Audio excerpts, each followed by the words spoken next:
Okay, thank you for joining us today. My name is Derek Sloan, Member of Parliament for Hastings, Lennox and Addington.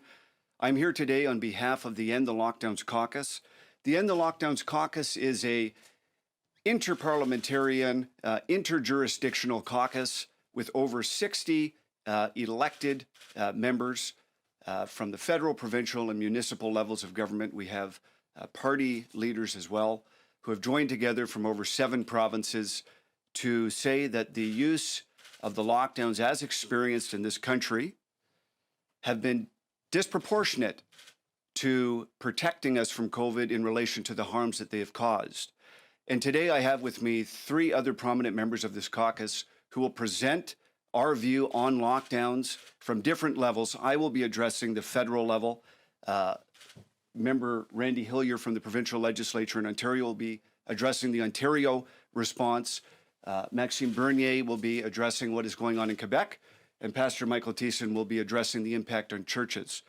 We will be taking questions after this presentation, and our sole concern, of course, is to protect Canadians from all harms, including COVID, but in such a way that our net outcome is better as opposed to worse.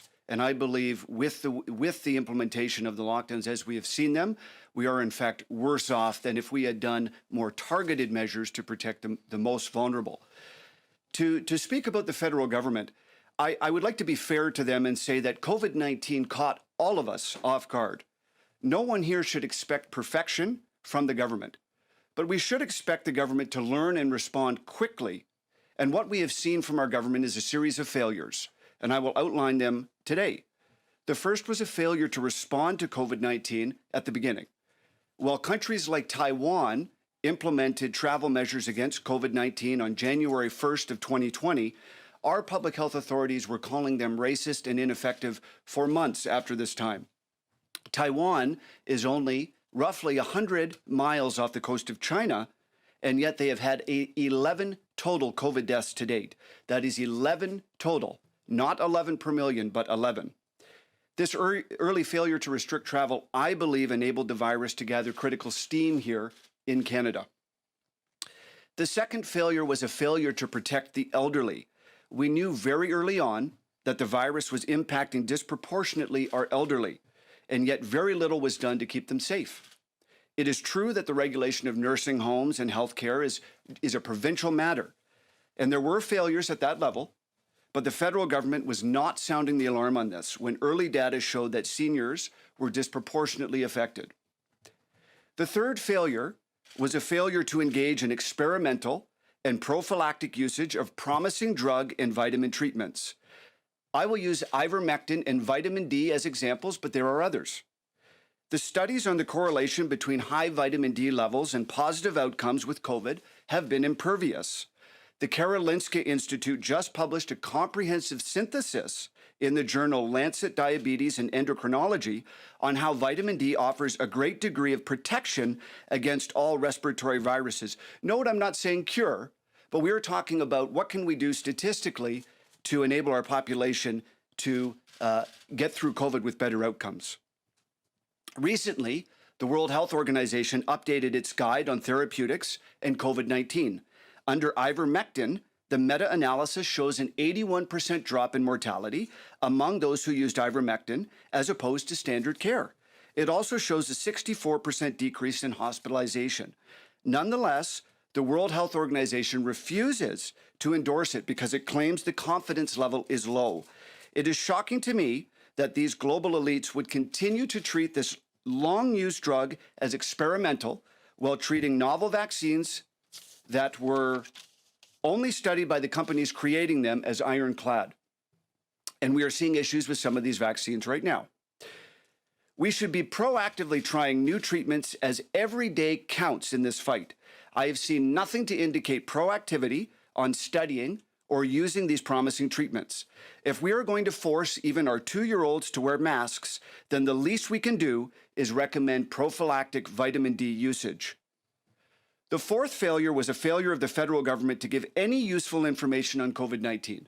Yes, they told us we were all in this together and other series of platitudes. And yes, they gave us case numbers and death counts. However, they did nothing to quell the fear that's so rampant in our society. This virus is far more dangerous for some people than others. We know through Statistics Canada that 95% approximately of fatalities in Canada due to COVID have been the elderly. Children 19 and under have, rounded to the nearest 0.1%, and I got this data this morning, 0.0% chance of dying from COVID. That data is accurate as of April 9th from Government of Canada sources. There have been 7 total deaths of those aged 0 to 19. We have lost far more kids to suicide than this. Every death is a tragedy. But remember, if we're creating more deaths than those we're preventing, that is a greater tragedy. In 2019, 20 kids, 3 times as many, died from the flu and pneumonia. Why are we keeping kids home from school? These facts in and of itself should keep our kids from being scared to death of this virus. The fear and anxiety from this pandemic have increased anxiety and fear significantly. McMaster reports that children in hospital for treatment after a suicide attempt have tripled over a 4-month period. This was the CBC I read the other day. The odds of the young and healthy dying from COVID-19 are exceptionally low. We should not be scaring them to death. The government could very easily, the federal government could very easily have calmed the nation with a serious and dispassionate look at the data. The final failure was turning on an endless monetary spigot that enticed all the provinces to engage in endless blanket lockdowns that quarantined the healthy and the sick alike. There is no need for blanket lockdowns. Targeted measures to help the most vulnerable would have saved tens of thousands of our seniors. The prophylactic use of vitamin D and ivermectin, amongst other drugs, would very likely have saved many lives. Instead, the government paid for and encouraged these lockdowns with no end in sight. This has been a catastrophic failure, and we need to open Canada up slowly but safely with respect for the vulnerable and working feverishly to examine these promising treatments. The government could do it now, but they are lulled into a false sense of security that is bankrupting our country day by day.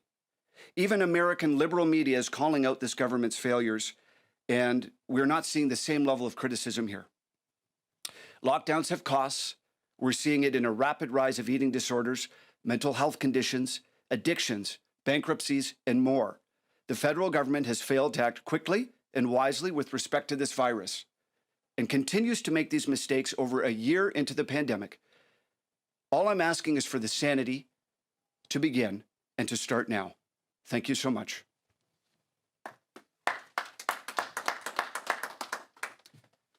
Randy? Good morning, everyone. My name is Randy Hillier. I'm the member of the Provincial Parliament in Ontario for the riding of Lanark, Frontenac, and Kingston.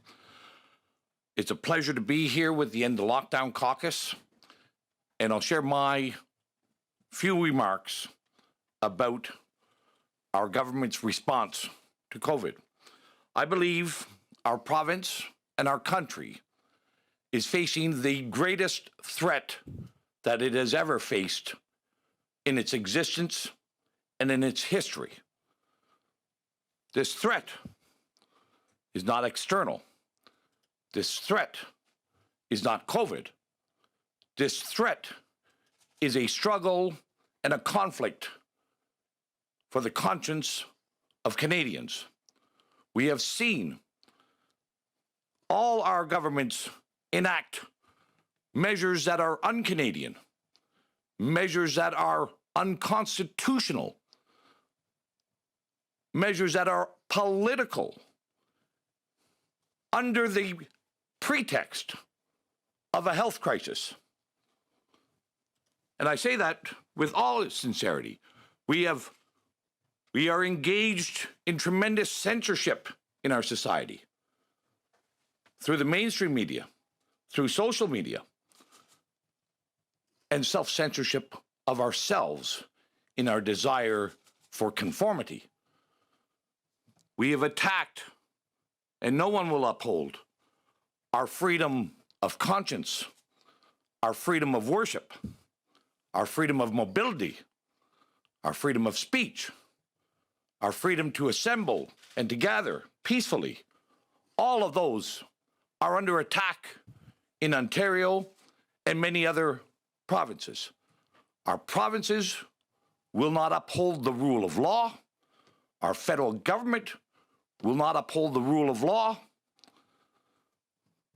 And we are becoming a lawless society without freedom. That's what has happened since March of 2020.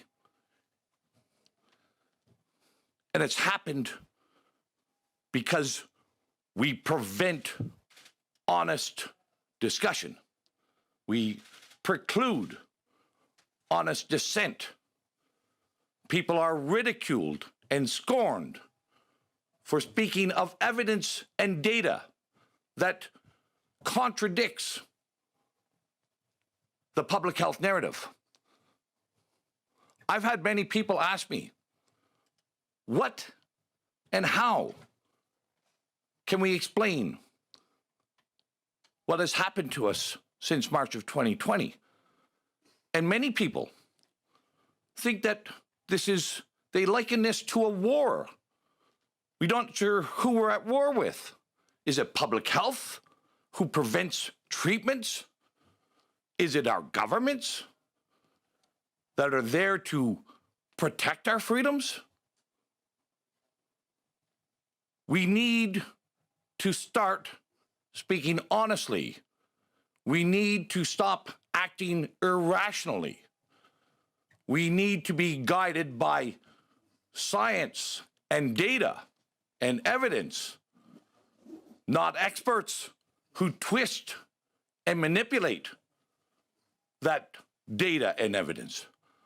But most importantly, what we have lost in 2020, or that we realized that we lost long ago, we have lost a moral compass in this country. We need to regain our moral compass if we are ever to regain Canada. Thank you.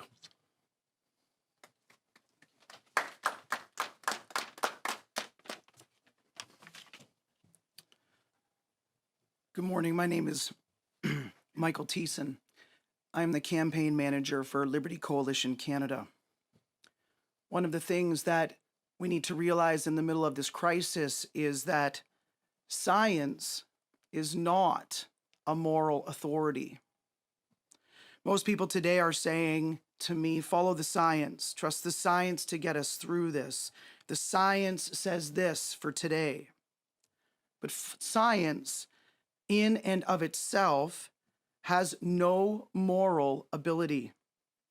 Scientific discovery is a wonderful thing that uses observation and theory to innovate in the physical world.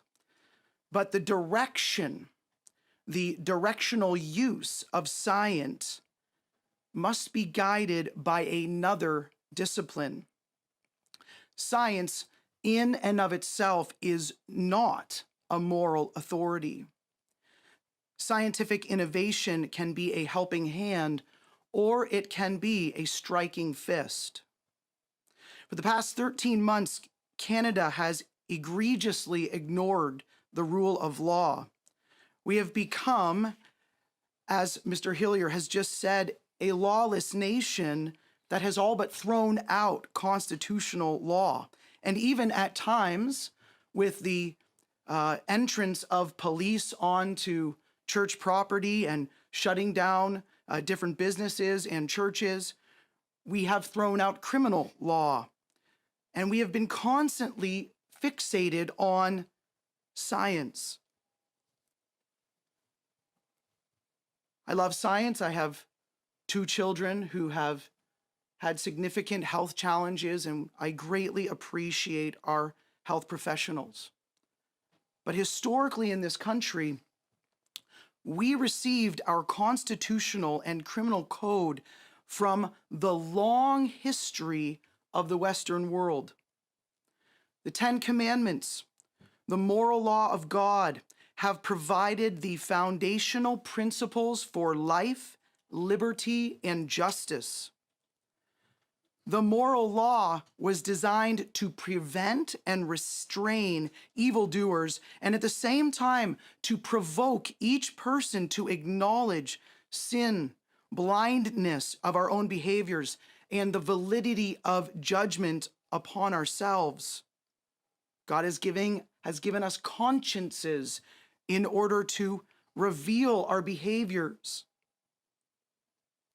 These eternal principles have been applied in and codified for specific situations in Hebraic, Roman, British, and Canadian law.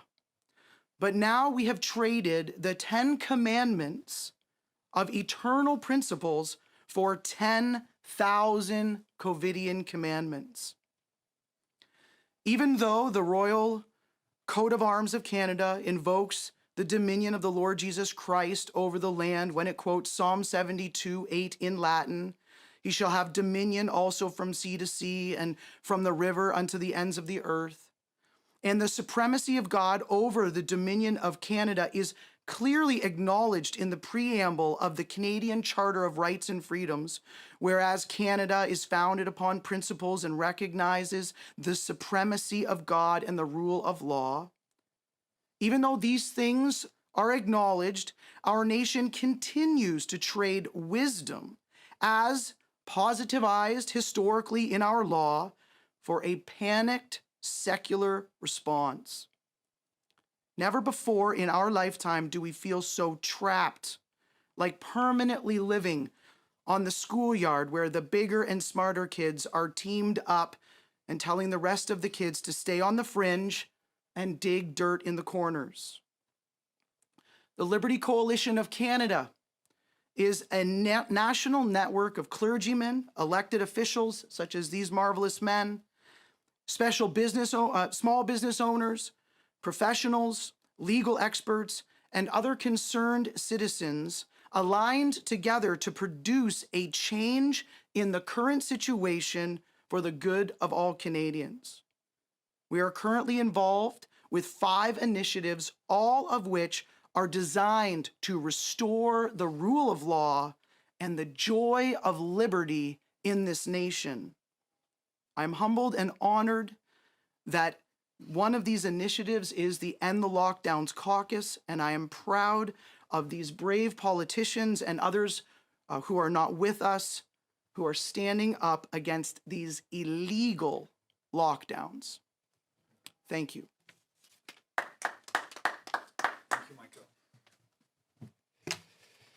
Bonjour tout le monde, ça me fait plaisir d'être ici aujourd'hui avec mes collègues qui font partie, tout comme moi, du caucus national non partisan pour mettre fin à ces confinements draconiens et inconstitutionnels et illégaux.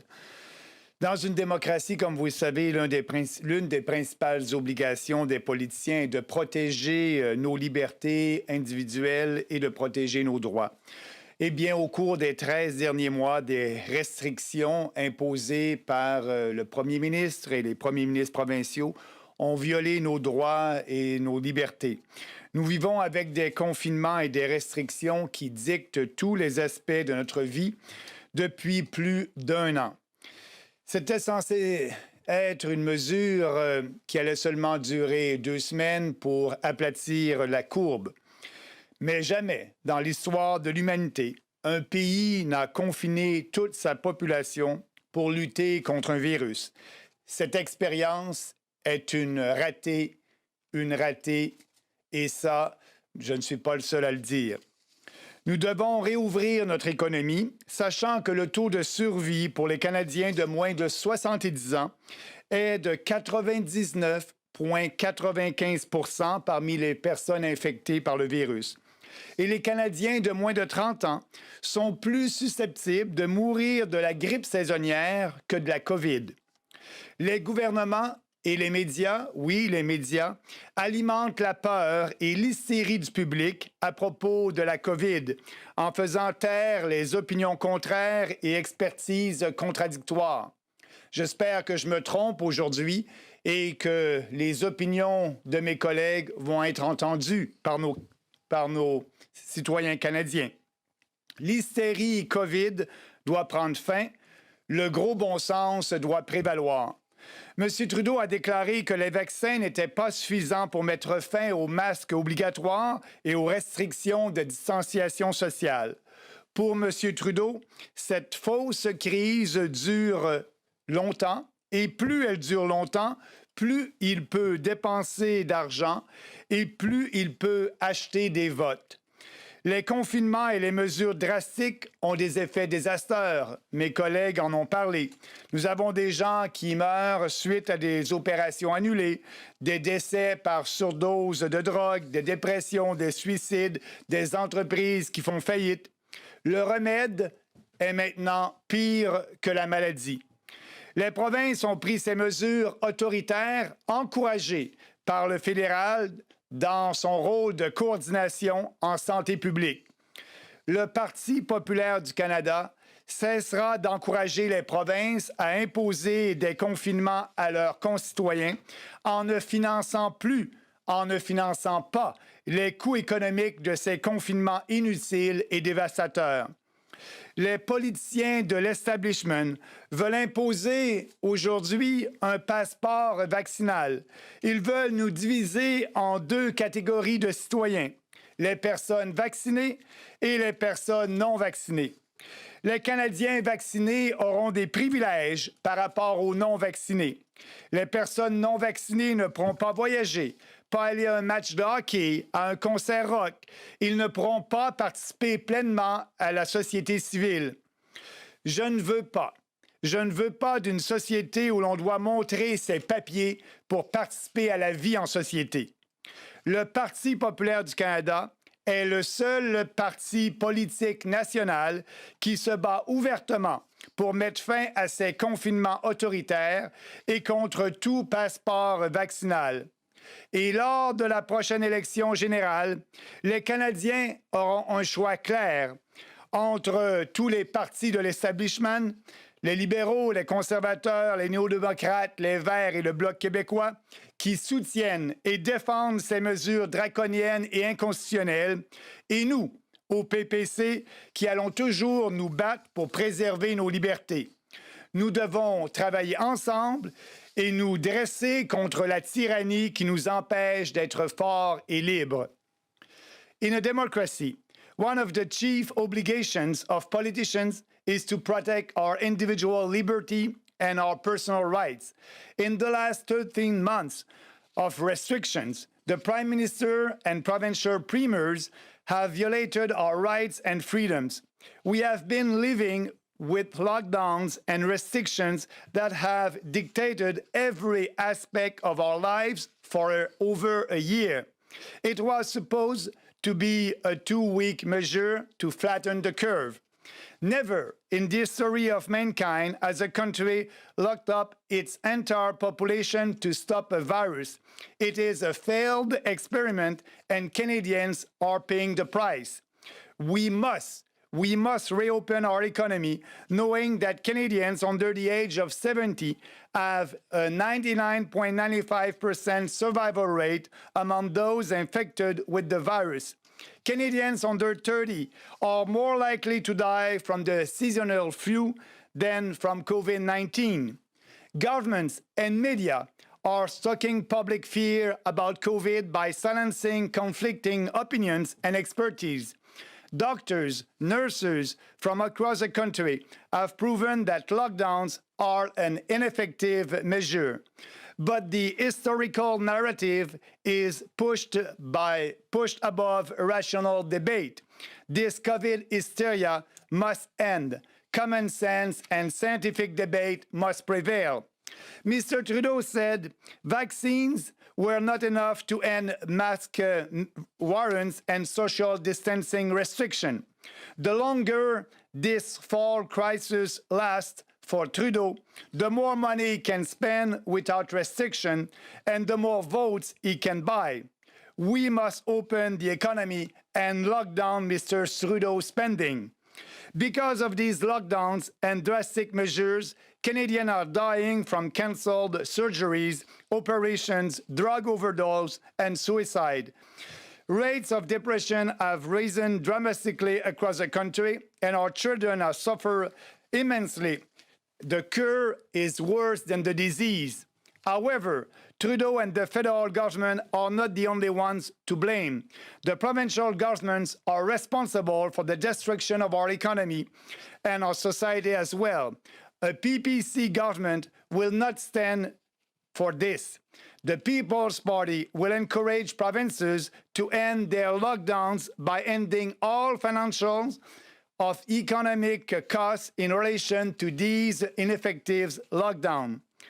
Recently, we've read in the news that establishment politicians want to impose a vaccine passport. They want to divide us in two categories of citizens, vaccinated ones and unvaccinated people. Vaccinated Canadians will have privileges over unvaccinated. Unvaccinated people won't be able to travel, go to a hockey game, or to a rock concert. They will not be able to participate fully in civil society unless they obey to the tyrannical dictates of the establishment. I don't want a show me your papers society. We will never accept it. It's not the Canadian way. The People's Party of Canada is the only national political party fighting openly to end these authoritarian lockdowns and fighting against the imposition of vaccine passports. In the next general election, Canadians will have a clear choice between all the establishment parties, Liberal, Conservative, New Democrat, Green, and the Bloc Québécois, who support and defend these draconian measures, and the PPC, which will always defend our freedoms. I call upon Canadians today who have a fire in their hearts and want to see our country succeed.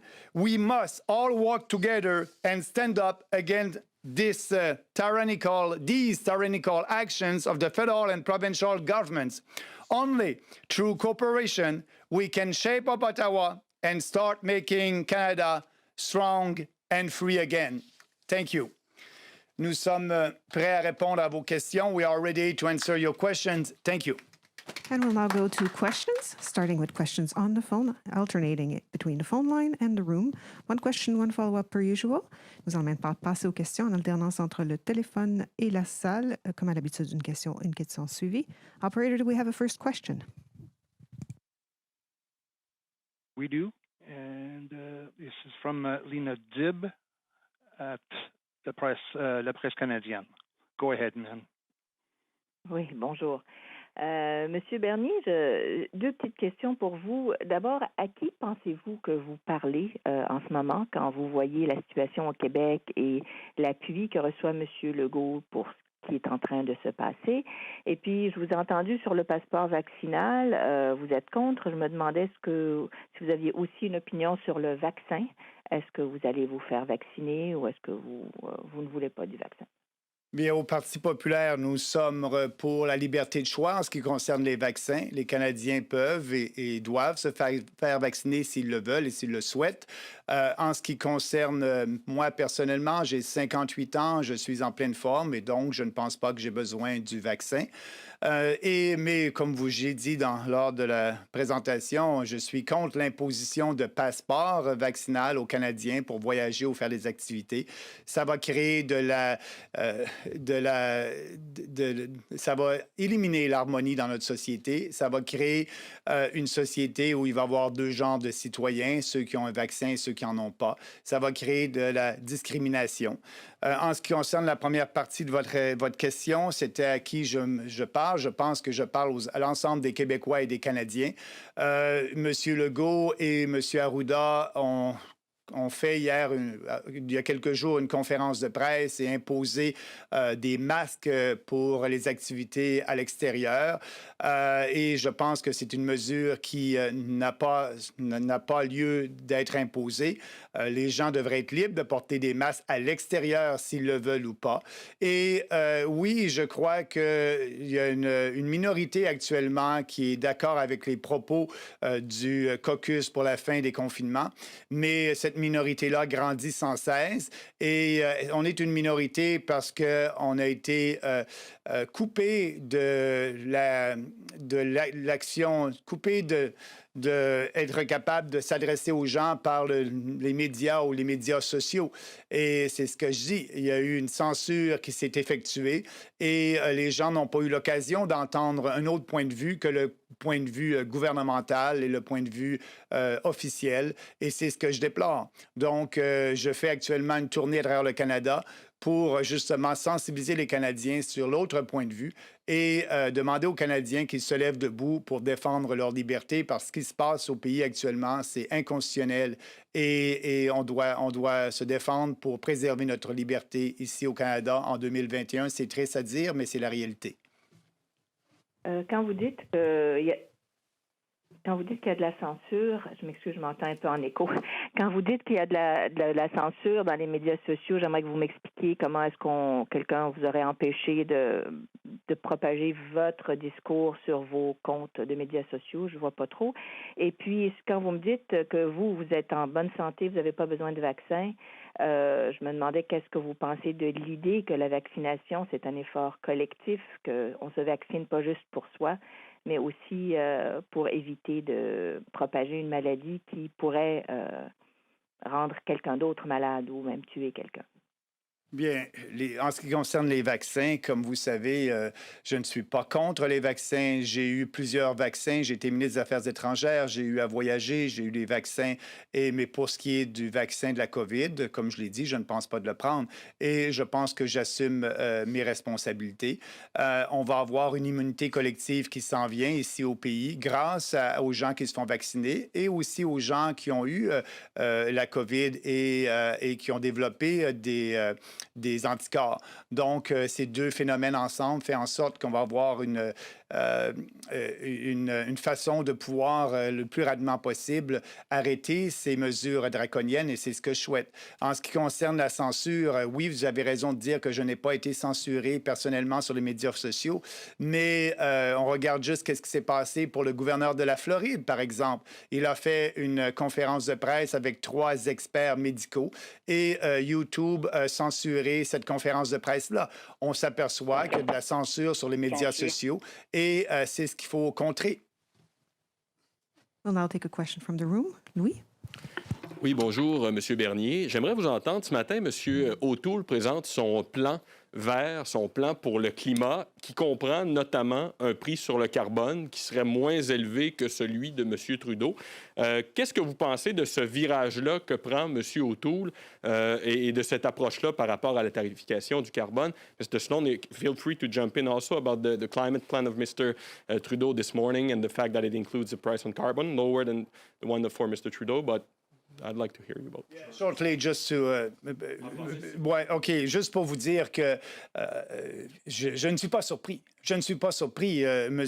O'Toole a averti les membres du Parti conservateur qu'il prenait un changement draconien en ce qui concerne la lutte au changement climatique. Là, on est à se battre des 2 partis nationaux, les vieux partis, qui va être le plus avoir une position pour lutter contre les changements climatiques qui est la plus efficace. Moi, je dis que, comme je le dis, il faut laisser ça aux provinces. Nous, au Parti populaire, nous n'imposerons pas de taxes sur le carbone, pas de nouvelles réglementations et on va laisser les provinces gérer les changements climatiques.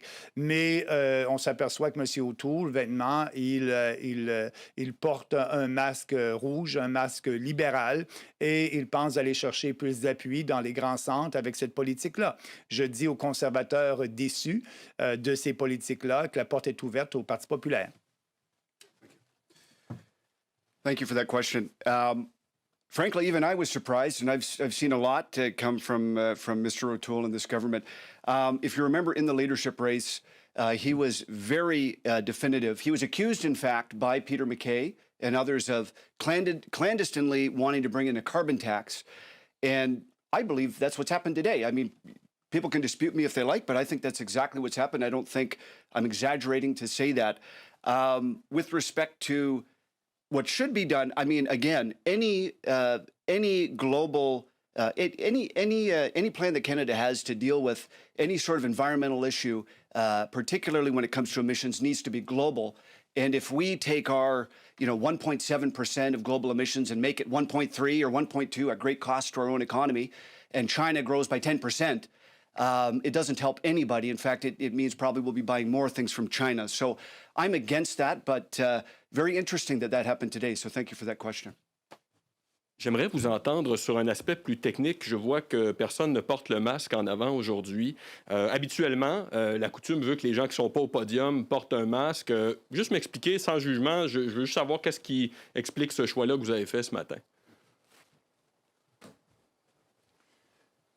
Nous sommes dans une bulle actuellement, la bulle du caucus pour mettre fin au confinement.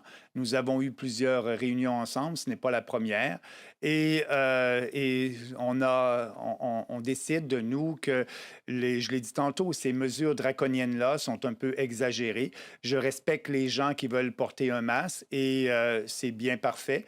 Mais en ce qui concerne une conférence de presse, je ne vois pas les gens ici en conférence de presse à porter des masques lors d'une conférence de presse. Merci. Et nous allons poursuivre avec les questions au téléphone. We'll now continue with the questions on the phone. Operator, next question. If you have any questions, pour vous rappeler, n'hésitez pas à appuyer sur étoile 1 pour toute question. La prochaine question est de Andrew Lawton de True North. The next question from Andrew Lawton from True North. Go ahead. Good morning, gentlemen. One thing that I'm seeing just from ordinary Canadians is that there's a lot of opposition to lockdowns coming from people who are not partisan conservatives or not even particularly political. And we're seeing this across the spectrum. But I noticed that in the End the Lockdowns caucus, it's not just politicians who have been identified with conservatism or with right-of-center movements, but even a smaller subset of that. So I'm wondering why you're not seeing more support for your cause from politicians that disagree with you on other things, but may agree with you on ending lockdowns. Thank you for that question. A lot of it has to do with party discipline in this country. The majority of people in our federal and provincial parliaments belong to a specific party, and we have we have strict discipline here. There's an understanding, either implicit or explicit, that you toe the party line. And none of the party leaders have decided to, be against the lockdowns or message on these things. And so I think a lot of people that have issues or maybe questions are afraid to color outside of the lines.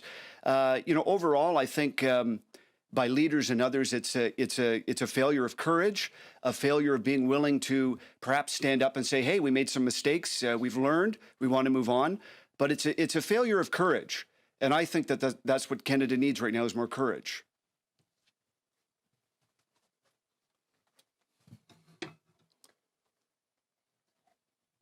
Thank you, Andrew. It's Randy Hillier. Hey, Randy. I think what Derek gave a good encapsulation there. I'll just maybe flesh that out a tiny bit. The problems that we're facing in our society of the need to conform within society, our political environment is much the same, but in a smaller microcosm of the distortions and the perversions. That's what's happening. And people in elected office, especially at the federal and the provincial level, many of them understand that their path to re-election is only through a registered political party, and they will not jeopardize their path to re-election, even if it means forsaking their children's and their grandchildren's future. They are going along, many of them, knowing that what we're doing is wrong and casts a significant darkness for our future. The same thing happens, although not quite as clearly identified at the municipal level, but we've seen what has happened with members of the End the Lockdown caucus at the municipal level who have joined. Stephen Van Leeuwen was ostracized and attempted to be and faced much scorn for joining the End the Lockdown caucus. He was removed from the position as deputy mayor. We've seen others, Mayor David Blisma from West Lincoln was removed from the COVID Health Committee for joining the End the Lockdown caucus. We see this everywhere. COVID is being used to beat people into submission and into conformity.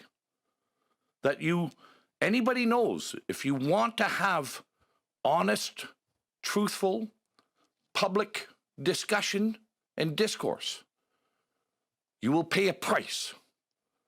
I'm very thankful that the End the Lockdown caucus are strong men and women across this country who know what it is to be Canadian and know that they will, whatever the price that we were asked to pay, that we will pay it because our children and our grandchildren, their future is worth it.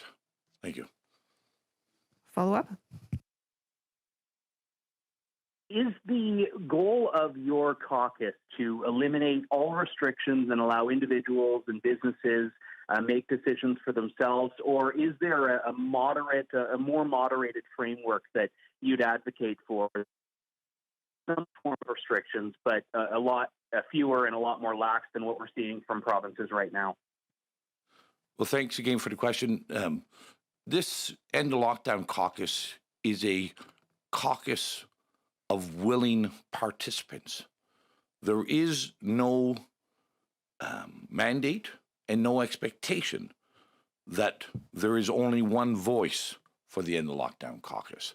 Each individual has their own conscience and represent different areas and may offer different solutions. And so there isn't a blanket answer to that, Andrew, but I will say from my perspective, that all the lockdown measures must be rescinded in Ontario. There is no justification for any lockdown measures in Ontario. There is no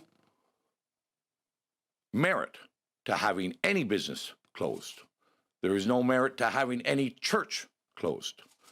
There is no merit for Bill 195, which delegated all the legislative authorities to an unelected, unaccountable public health bureaucracy. That's my view here in Ontario. That's what the evidence and the data shows me. We're all, but as I said, this is a caucus. It comes under the heading of the Liberty Coalition Canada. We respect individual choices, personal responsibility, and decisions. Thank you. And Andrew, if I may add, Maxime Bernier, I share everything that my colleague Randy just said. Thank you. Opérateur, avons-nous une prochaine question? La prochaine question est de Boris Proux, Le Devoir. Next question from Boris Proux from Le Devoir. Go ahead. Bonjour, M. Bernier. Ma question concerne la réouverture des endroits des commerces. Comme vous savez sans doute, il y a un gym à Québec qui s'appelle le Mega Fitness Gym qui est associé à plusieurs centaines de cas de COVID-19. Une personne un client aurait malheureusement perdu la vie. Je me demande si votre plan de réouverture, dont vous faites la promotion ce matin, risque pas de provoquer encore plus de situations comme celle-ci ou si vous êtes indifférent en fait à cette situation-là. Non, c'est malheureux ce qui est arrivé à Québec, mais on ne peut pas, comme je l'ai dit dans mon discours, bloquer et fermer toute activité économique au pays. Le coût est énorme. Le coût est énorme, pas seulement pour les gens qui sont en affaires comme ce gym-là, mais aussi, comme je l'ai dit plus tôt, les gens qui attendent dans des listes d'attente. Maintenant, la priorité de notre système de santé est axée exclusivement sur la COVID et on s'aperçoit qu'au Québec, le nombre de cas peut-être augmenter, mais le nombre de décès a diminué drastiquement depuis un bout de temps. On est à peu près à une moyenne de 8 décès par jour. Et donc, c'est cette donnée-là qu'on doit regarder. Maintenant, il y a une immunité collective qui commence à s'établir au Québec avec les gens qui ont des vaccins, avec les gens qui ont eu la COVID, qui ont été asymptomatiques. Donc, je dis qu'il est temps plus que jamais de réouvrir les commerces et aussi de faire en sorte que les gens qui n'ont pu avoir de diagnostic pour leur cancer, de chirurgie qui ont été reportés, des dépressions, la maladie, elle est là, elle est réelle, mais il faut regarder les impacts globaux et c'est ce que je dis. Les impacts globaux sont plus importants maintenant et c'est pour ça qu'il est le temps de réouvrir. Merci. Et en suivi, comme vous le savez sans doute, certaines personnes croient que la pandémie de COVID-19 est planifiée ou créée de toutes pièces par des élites mondiales pour atteindre leur pouvoir. J'aimerais juste savoir si vous avez une réponse définitive, à savoir si vous adhérez à cette vision du monde, quel serait votre message pour ceux qui pensent ça? Bien, premièrement, c'est une insulte que vous me laissez sous-entendre que je suis un complotiste. Je ne suis pas un complotiste. Je ne suis pas une personne qui ne croit pas au vaccin. Je suis un politicien qui croit à la liberté individuelle et à la responsabilité individuelle et je regarde les faits. Et les faits me disent et nous disent qu'il est temps de réouvrir l'économie et de cesser ces confinements-là. Je ne partage absolument pas le point de vue de ces gens. Et pour nous, au Parti populaire, je pense que c'est clair la bataille que nous faisons. Je vous invite à aller regarder sur Twitter ou sur Facebook toutes les prises de position que j'ai prises. Elles sont en ligne avec ce que je vous dis ce matin. C'est dommage que vous pensez que des personnes qui ont des points de vue contraires puissent être complotistes. Ça n'est pas le cas des gens ici avec moi. Puis je suis contre ces théories-là qui ne sont pas fondées sur la science. Merci. Operator, do we have a next question? Yes, the next question is from Karen Selleck from Western Standard Online. Prochaine question est de Karen Selleck de Western Standard Online. Please go ahead. Allez-y. Okay, thank you very much.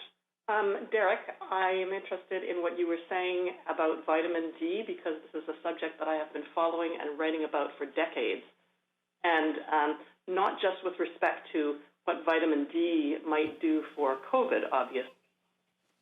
There's a lot of evidence that has been accumulating scientific studies for years showing that people would do better against flu, against cancer, against all kinds of respiratory viruses if they had better vitamin D levels. Yet Health Canada, on its website for decades, has had advice that is diametrically opposed to the best information that people could get with regard to sun exposure and with regard to supplementation. So they recommend supplementation that would barely prevent rickets, but not promote good health. Is there something that you could do to ensure that Health Canada at least changes what's on its website so that it's not giving bad information that has actually harmed people's health? And do you think there would be any possibility of getting statistics via an epidemiologist or something about how many people have actually died because of the bad advice that Health Canada gives with regard to sun exposure and vitamin D supplementation? I have to have this mic on. Oh, it's on. Okay, thank you. Thank you for that question. And you're right. The science is clear that adequate vitamin D level and usage is protective, preventative, not an absolute cure, but preventive and protective against basically all respiratory illnesses, including COVID. The only way that Health Canada will change is either through is essentially if the government were to do that themselves. But I think from our level, we can spread the information. The science is clear. It is very apparent that all of us should be using vitamin D, should be using more than the recommended levels. You're right. The government or the Health Canada recommends a very small level. It's quite possible to take more than that without in any way harming your health.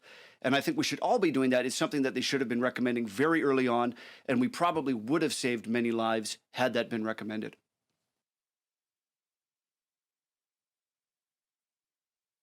Follow-up?